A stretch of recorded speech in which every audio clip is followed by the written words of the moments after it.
Hey everyone, it's Joe from Gadgetry Tech, and today I'm going to talk about the Audeze Euclids. These are IEMs. They use planar magnetic drivers, and they are closed back. They also retail for $1,300, so the price point is quite high. So naturally, with any high-end expensive audio product, there is a point, and especially to some people, where you get diminishing returns. I'm going to be fair with this review. I'll be honest. I'm going to point out what I like and dislike, but at the end of the day, the goal of the video is just to help you decide if this is something you want to purchase for yourself, or if you just want to learn more about what kind of stuff's on the market. So Audeze sent these to me. Big thanks to them. I appreciate that because it allows me to cover products like these. It won't change, obviously, what I say about it. Now, I will have links in the description below. If it's available on Amazon, I'll have an Amazon affiliate link, which is generic. Otherwise, purchase it wherever you want. I'm just here to help you learn about this. So there's a lot of good stuff to cover. This has a 3-year warranty on the driver, a 1-year warranty on the parts because there's cables involved. So the parts warranty is like your cables, your wires. And then if you have driver issues, you get 3 years, which is great. These are pretty unique sounding. So planar magnetic drivers have their own sound signature, and there are so many types of IEM tech out there. You have dynamic, you have multi-driver, you have balanced armature or BAs. You have a hybrid, which uses dynamic drivers plus BAs, or a multiple combination of both, planars, etc. So I think there's pros and cons to a lot of different ones, and it also comes down to price and you know what you like as far as sound goes. Now, just to cover a few basic things, there is a $120 Bluetooth module you can add on top of it. So if you want something designed to make these wireless, this is the Audeze Cypher. Uses Bluetooth 5.0, supports aptX, 8-hour battery life, 2-hour charge time, micro USB, which I'm not a fan of. But one thing I did like about these, just before I move on and don't mention this again, is the little ear hook, if you will, that goes on over your ear is actually flexible.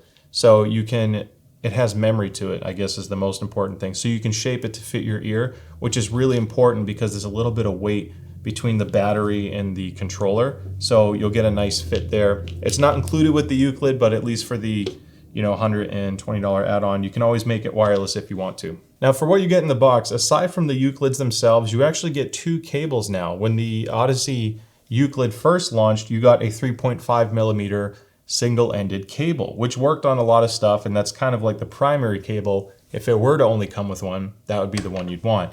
However, nowadays it actually ships with an additional cable. This is the 4.4 millimeter, which is balanced, and then you also get the 1/4 inch adapter.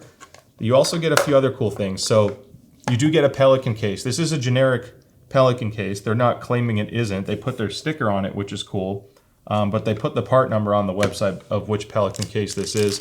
Comes with a foam insert.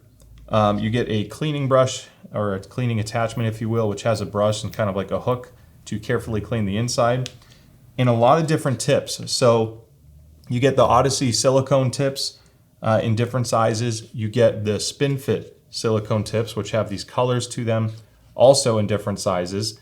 And then you get the memory foam ones. So like these memory foams here, they call them the Comply isolation tips. Those were my favorite from a sound performance and comfort standpoint. You switch out the tips, they're removable.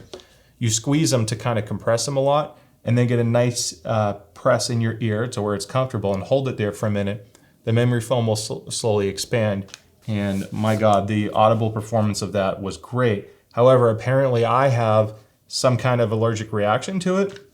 It wasn't extreme. I actually wore them the longest with those tips for over an hour. Then like hours later when I took them out, I felt a little bit discomfort in my ear, and the only thing I can attribute it to was that. Now I did like the comfort and sound performance so much, I'm actually going to try to give it a shot again just to make sure I'm not crazy. But I did find that the middle-sized tip from the spin fit packaging was my second favorite, and I have no issues with long-term comfort or reactions to it. So experiment with the tips. That's the biggest thing I want to start with, because this has a 5 millimeter nozzle, which is nice. It's a smaller nozzle, but I did not have a great seal and fitment with these stock tips. I adjusted it, I twisted it a little bit to get it in place, and I just felt like I wasn't really getting the most out of them.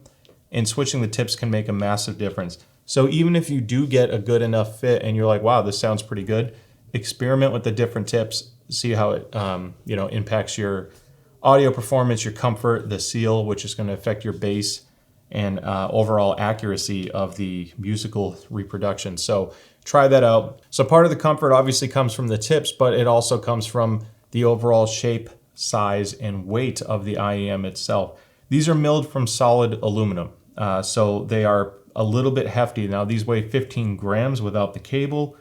The shape is nice, it's very smooth, there's no sharp edges, but it's a bit large, especially when you look at how large it is compared to the depth of the tip.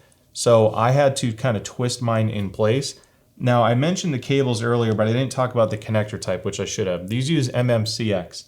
I'm not a huge fan of MMCX, I like 2-pin more. However, I think with this particular one, it was more beneficial because for me to get a proper seal, I basically swing the cable out and out of the way. I'll start like this and kind of like twist the IEM into my ear, and now I have a really solid seal. And then because the MMCX connector, I just swing it back over my ear. Now these cables have a little bit of a hook to them as well. They're not like a memory cable. They just have a natural springy tension to return back to that curve. But I was able to wear it like this.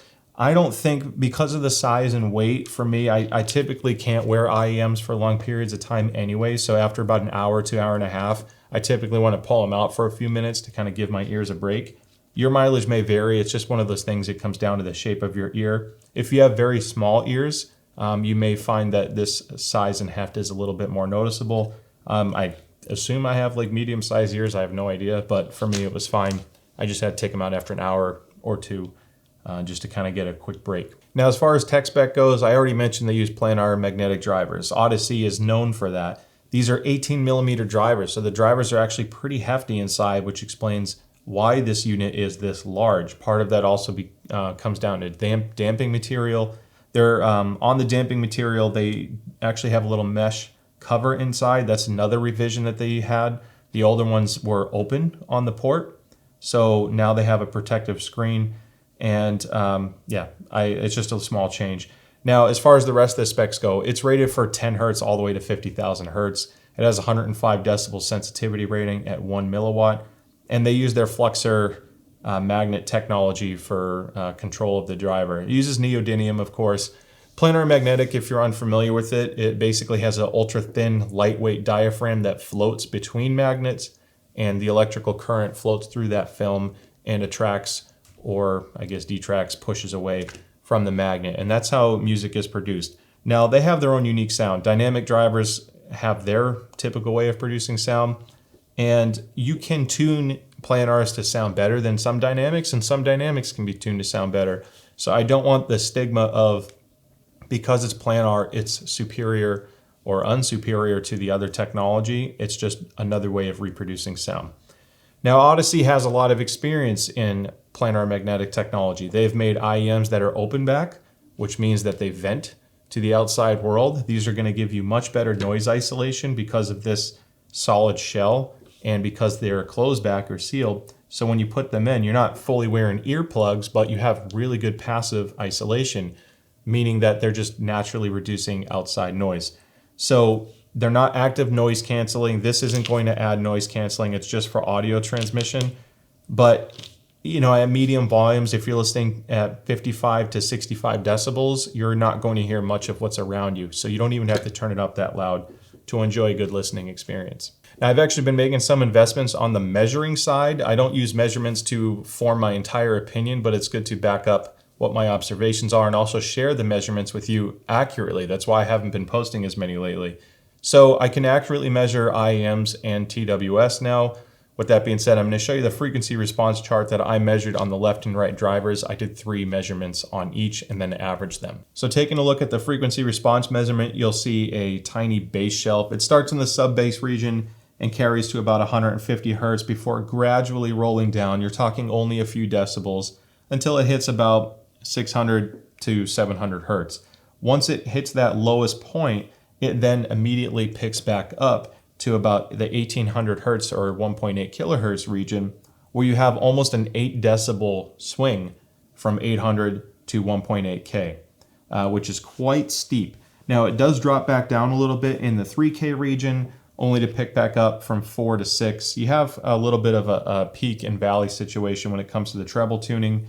It lifts back up around 8K. This is more of the natural resonance of the measuring rig itself, so don't take too much into the amplitude of the 8K measurement. It's just kind of used as a general alignment for measuring IEMs, and then you'll see that it kind of falls back down as you approach 10K and up. That's the air region. So that's the measurement side. That's the objective side. Now from a subjective side, and this is again how I hear it, what my experience is, I'm not speaking as a matter of fact, it's just my own conclusion. So these have really nice soundstage. They have very good width to them, better than most IEMs I've ever heard. And I have a decent collection now. I haven't reviewed them all yet. I'm sure I'll grow it. But as far as imaging and soundstage goes, these are about the widest I've heard yet.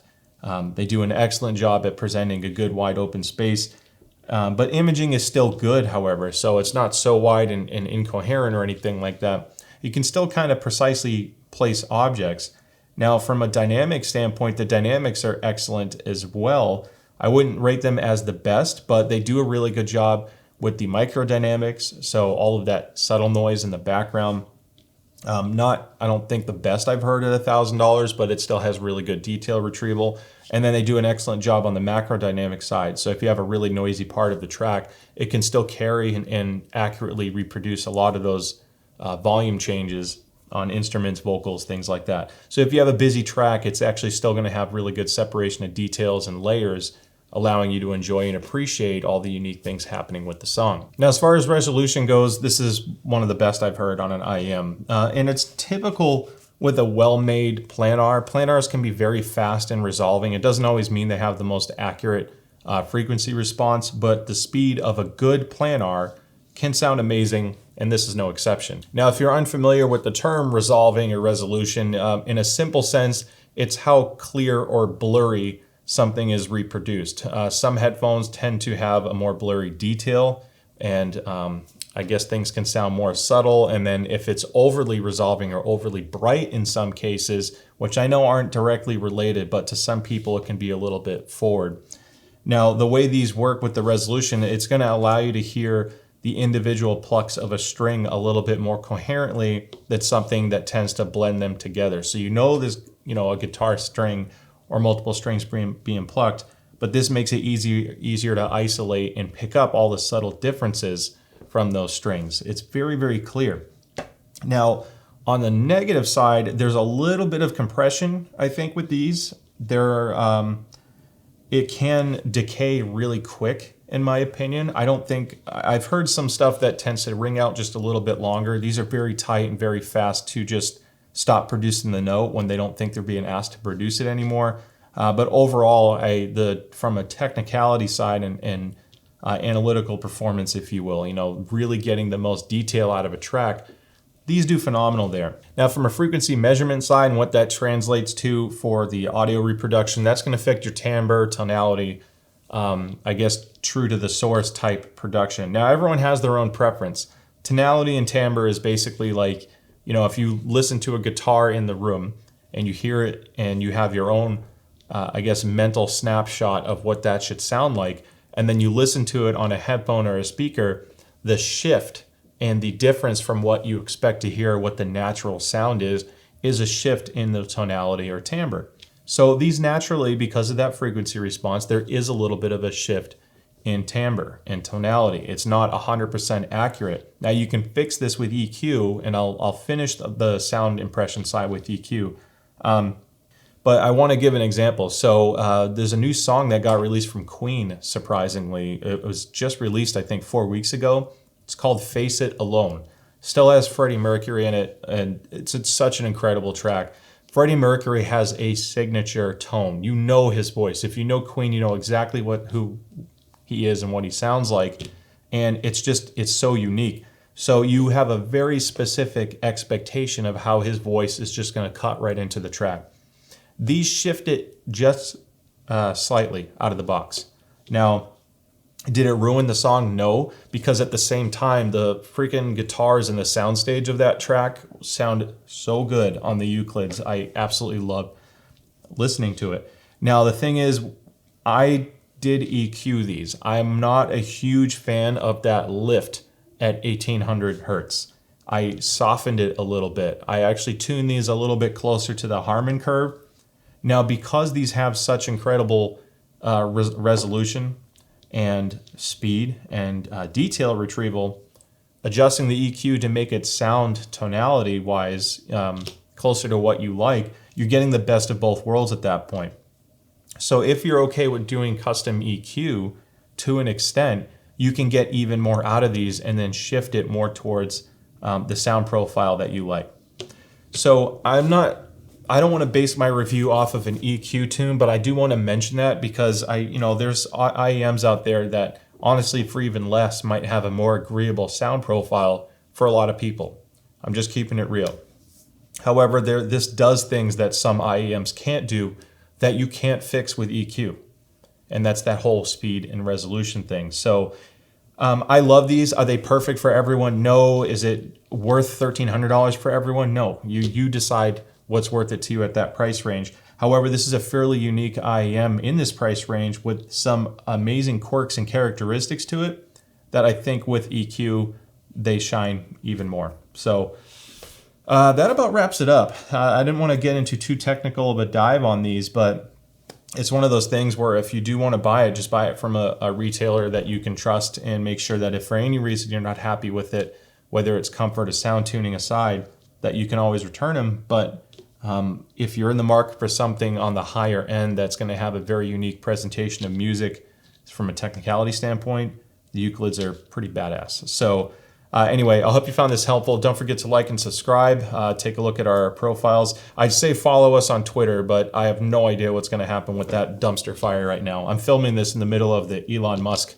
meltdown, so that'll be kind of funny to see how that goes. And as always, thank you so much for the support, and I will see you next time. Bye.